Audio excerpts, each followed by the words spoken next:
should drink champagne. I don't wanna leave. Sweating on my sleeve.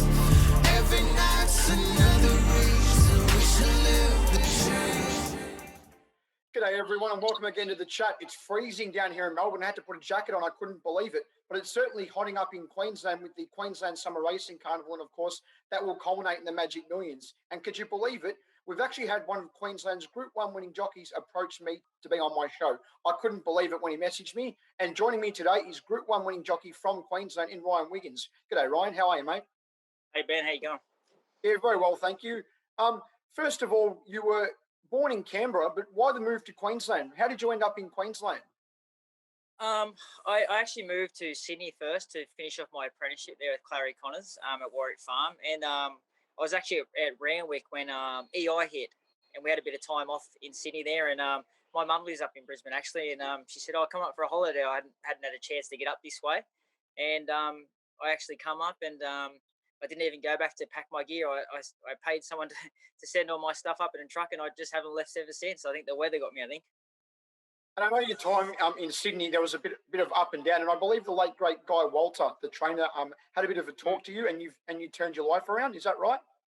Yeah, I was a little bit of a rat as a young child, as a young adolescent adult. I probably just going through my apprenticeship there and going through a phase at that time. I wasn't really worried and concentrating on my riding. And Guy Walter pulled me aside one day and had a good chat to me. And I used to do a little bit of riding for Guy, and he was a bit of a mentor to all the jockeys around that area at that time. And he was such a good trainer, but he'd always pull you aside and give you a bit of time to have a chat to you and make sure you're on the right track. And yeah, he definitely put me on the right path, that's for sure. And you talk about trainers. Your dad, Peter, has been a trainer and was a jockey as well. Did he sort of steer you in the direction of racing, or did you sort of decide yourself because you were always around him? He tried to steer me away from racing a little bit. He made me finish my schooling. Obviously, he wanted me to finish my schooling. I finished year 12, and he tried to push me away from it as long as he could. But obviously, it's in your blood, that sort of thing. And I pushed him forward to obviously go on and to become a jockey, and he supported me the whole way. And yeah, he became a trainer later on in his career, but now he's happily retired. And what are your memories of your Group 1 win on famous Seamus? I know it's pretty important to you. Just going through your social media feeds, you've got it, I think, as the display picture on your Facebook page. Oh, it's obviously something that you'll never forget, and been lucky enough to ride in a few and run a couple of places in a few, but actually even win one too. So yeah, it was a big career thing for me. It's just one of those things you'd like to tick off, no matter how good you're going in your career. And the opportunity to win another one would be great. And if I ever get the chance, I'll be right there doing my best. And we talk about big races. We're currently in the midst of the Queensland Summer Carnival, and obviously Magic Millions time will be coming up next month. Have you got any good ones you maybe steer some of our listeners and viewers into that you might be riding around that time? Yeah, I've been booked to ride one of BK Thoroughbreds horses with Dave Van Dyke, TikTok Boom, and I dare say he's going to be heading towards the Magic Millions Guineas races. I think he resumes next Saturday in town, and I've been trialling him and jumping him out down up the Sunshine Coast there, and he's been racing really well, and Dave's very happy with him, and the manager of BK Thoroughbreds there, Benny Vassallo, he's very keen to have me on and book me all the way through, so that'll be exciting if I can get into the race, and he. Did you enjoy being part of the competition where you were sitting next to a harness driver? I saw that was a pretty big deal up there in Queensland recently. Looked like a lot of fun. Yeah, on the weekend we had jockeys and drivers versus other jockeys and drivers. I got the chance to sit in the sulky for the first time, which is a bit different. It was definitely interesting. Definitely had a bit of fun, and good on the Trotting Society for bringing us sort of the jockeys on and making a bit of a day of it, even between their Group 1 day. So it was actually a really good fun, and I'll definitely do it again. Could you tell us a little bit about your clothing brand? Obviously, you're up there in Queensland, so that kind of stuff is something pretty big. There's quite a few brands based up there. I believe it's called Champagne, Cocaine, and Caviar. Is that right? Yeah, that's right. A bit of a controversial name, but you have to go with something a bit edgy these days, something a bit different. Look, it doesn't mean anything. It's just a brand. It's just a name. And I've got a bit of interest through pretty much through Corona, actually, when we're all locked down. Got a bit bored and thought, there's all these clothing brands, and it's a big thing. Like you said, it is a big thing in Queensland, all this sort of stuff. So, just kind of going through all the motions with getting it out there. It's actually been really fun. It's actually been really exciting learning something different. I'm not saying that I'm ever going to retire and do it full time or anything like that, but hopefully one day if it kicked off, I'd love to do it. But it's just been real. It's been good for the brain and good for my mind actually just to do something different and away from racing. So it's gave me a little bit of a hobby, which has been really good fun. How about expanding the range a little bit more? Maybe you could have some RW caps, like what Craig Williams has done with his caps, but you have your initials on them and have the Yeah, little logo from your t-shirts on the side. What do you reckon? Could do that. We'll have to send you down some jumpers there in winter in Melbourne, eh? Mate, that'd be absolutely amazing. Do you prefer riding in the city or country? As you seem to be one of those jockeys that is a case of have suitable travel, as evidenced by when you rode in Cairns. I think it was last week, and you had a number of winners, and the next day you backed it up, and I think you're at the sunny coast.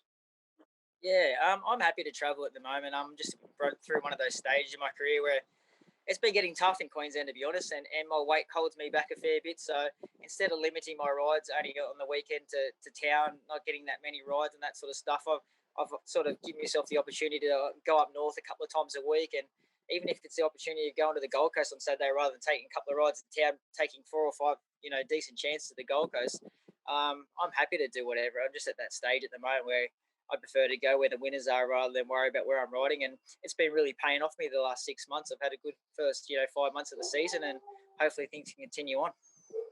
And it looks like there's a couple of larrikins involved in the riding ranks up there in Queensland from the social media posts I see from Racing Queensland that I follow down here in Melbourne. Who is the real comedian? Like who's the entertainer in the Jockeys Room up there? Who's the Noel Callow character of Queensland? Oh, there's no Callows. I don't think anyone can compare to Noel Callow up here, that's for sure. But he gets up this way a fair bit. Noel too. He likes the sun. I suppose Matty McGilvray, Andrew Mann's been a bit of a new jockey in the ranks up here, and he's got a good sense of humour. And there's a few fun jockeys there. We've got old Larry Cassidy there. He's the old man with all the old dad jokes and that sort of stuff. But we have a bit of a laugh at him rather than him having a laugh with us. But yeah, there's a few larrikins there. Who else would I say there would be? Oh, Jimmy Burns, always good to have a laugh with. But no, it's a good group of jockeys at the moment, and obviously having Michael Rod coming to the ranks too now. Michael's a really nice guy, and yeah, he'll fit in good with all of us. It must be good to see Roddy back up there. Obviously, he did his apprenticeship there before he went on to all his big success he had down here in Melbourne and in Singapore too. Yeah, he just left just before I moved to Queensland, and yeah, him and Zach definitely cemented themselves as very good jockeys before they left here. And wherever they left after leaving here, they were going to kick on, and you can see what they've done in their career so far. And yeah, like I said, Michael riding over in Singapore and Melbourne, and obviously Zach being in Hong Kong, but two top class jockeys for sure. Period there you rode in Mauritius. Could you tell us a little bit about that? Yeah, obviously in 2017, I got an opportunity to go over there for a season and ride over there. Me, myself, Stephen Arnold, James Winks, Brad Pengelly, ended up doing a season over there, all of us together, and it was really good. Very good experience. Very different. But the high weights were good. They have heavy weights and that sort of style suited people like Stephen Arnold and that sort of thing. And but no, it's definitely experience. If you ever get a chance to get over that way, I know it's a long way away, but it's definitely something you need to see. The crowd just get into the racing, and the whole country just loves racing. And every Saturday, everyone tries to get there to the races, and yeah, loves backing a winner. In a recent interview that I did, I spoke to Dan Stackhouse, and he rode over there for a period too, and he was saying it's very different over there. What kind of differences did you find in Mauritius compared to here in Australia with their racing? They race very tight. The track is very small. I think it's only like 1,400 meters the whole way around.